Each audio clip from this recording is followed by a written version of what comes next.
Quand on parle de style, on pense souvent à ce qui se voit. Mais dans le métier de conseillère en images, ce qui ne se voit pas est souvent ce qui change tout.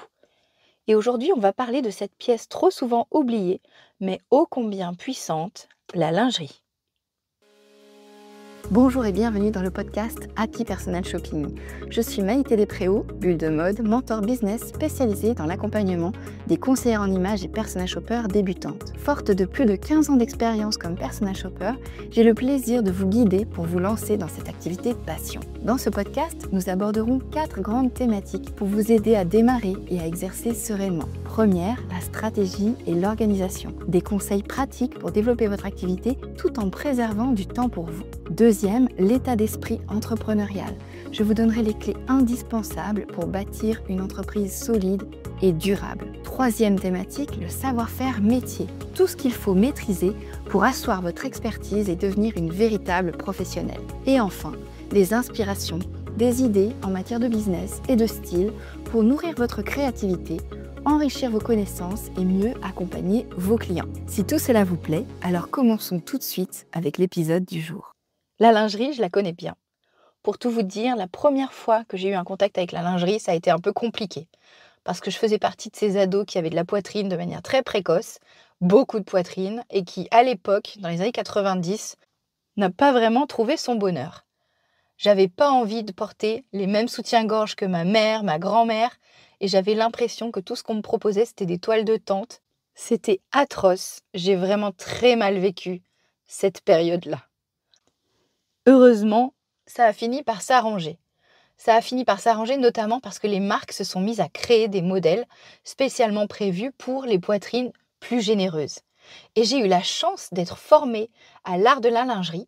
Quand j'ai commencé en fait un job étudiant, j'étais vendeuse de lingerie à domicile, vous savez le statut VDI, pour la maison Charlotte qui à l'époque ne faisait que de la lingerie et qui à l'époque était une des marques les plus successful. La marque la plus rentable de France, etc., etc. J'ai vraiment adoré ce que j'ai appris. Et vous savez quoi? Ce que j'ai appris, c'est ça qui a été la base finalement de mon savoir-faire et de mon expérience en matière de conseil en lingerie. Parce que oui, j'ai développé une compétence spécifique sur le conseil en lingerie. Ce n'est pas quelque chose que je dis particulièrement, mais que les clientes que j'ai pu accompagner savent parce que j'ai toujours un volet lingerie dans mes accompagnements.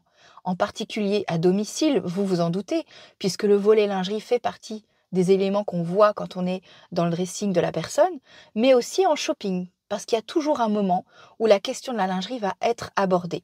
Alors évidemment, moi je vois en un clin d'œil si le sous-vêtement plutôt, qui a été choisi est adapté, mais c'est parfois quelque chose qui est plus difficile à aborder, et donc j'attends souvent le bon moment. Tout ça pour vous dire qu'aujourd'hui, de par cette expertise, de par cette expérience, je suis ravie d'aborder ce sujet aujourd'hui avec vous pour vous permettre de prendre conscience de l'importance de la lingerie et pour vous annoncer aussi la sortie imminente d'un nouveau programme de formation dédié au conseil lingerie pour les conseillères en images et personal shoppers qui souhaitent se démarquer et proposer ce service-là à leurs clientes pour leur permettre de valoriser encore mieux leur silhouette.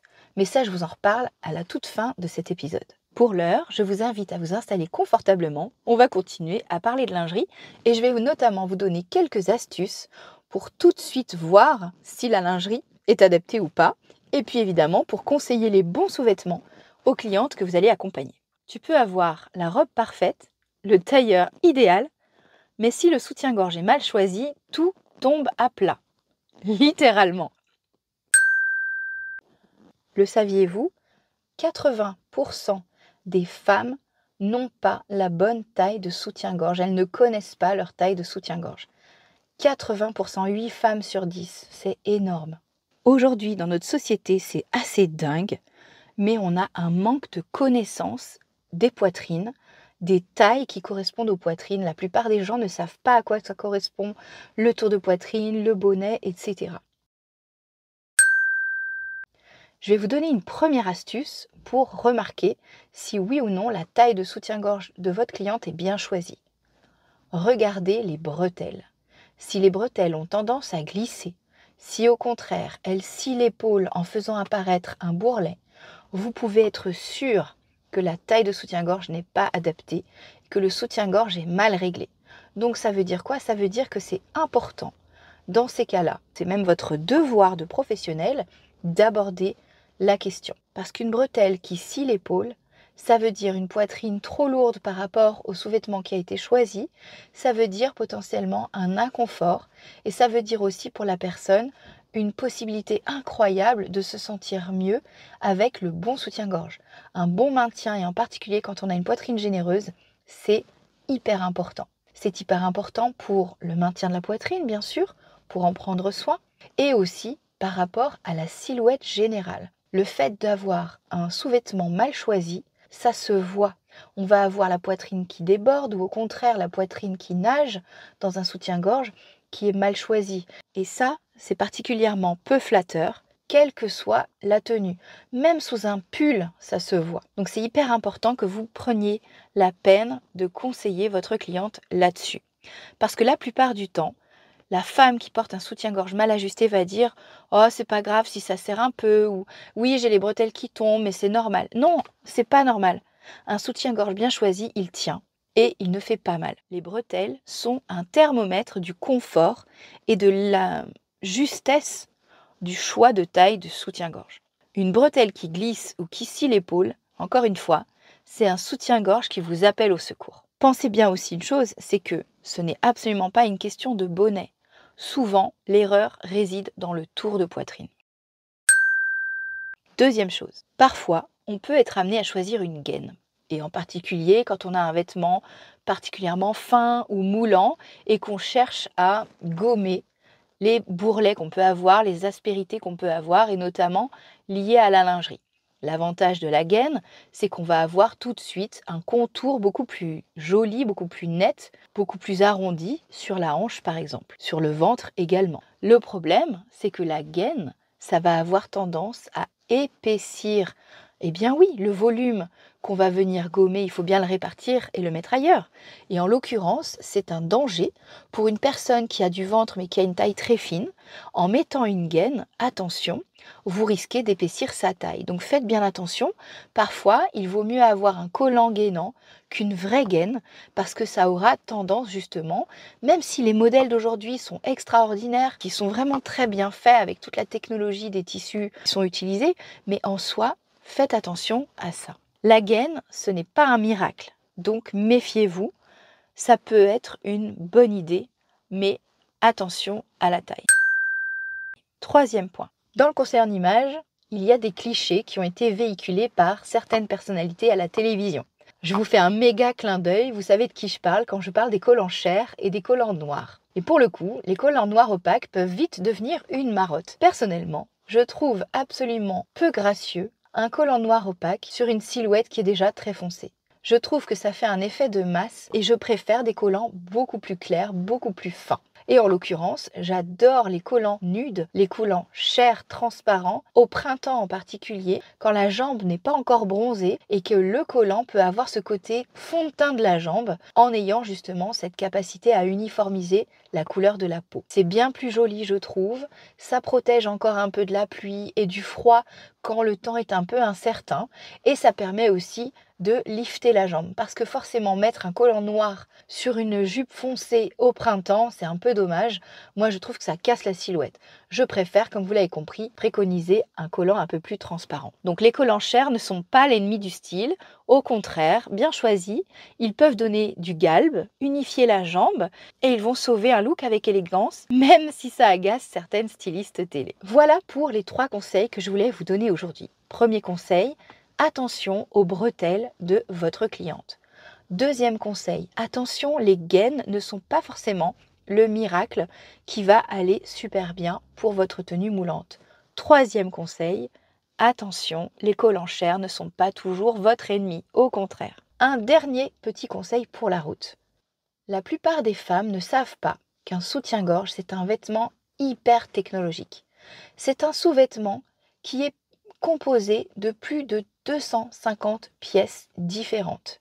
C'est un des vêtements les plus complexes à fabriquer qui soit, et c'est ça aussi qui explique qu'un soutien-gorge de bonne qualité ne peut pas être pas cher. Un bon soutien-gorge qui a un bon maintien, il faut donc en prendre soin.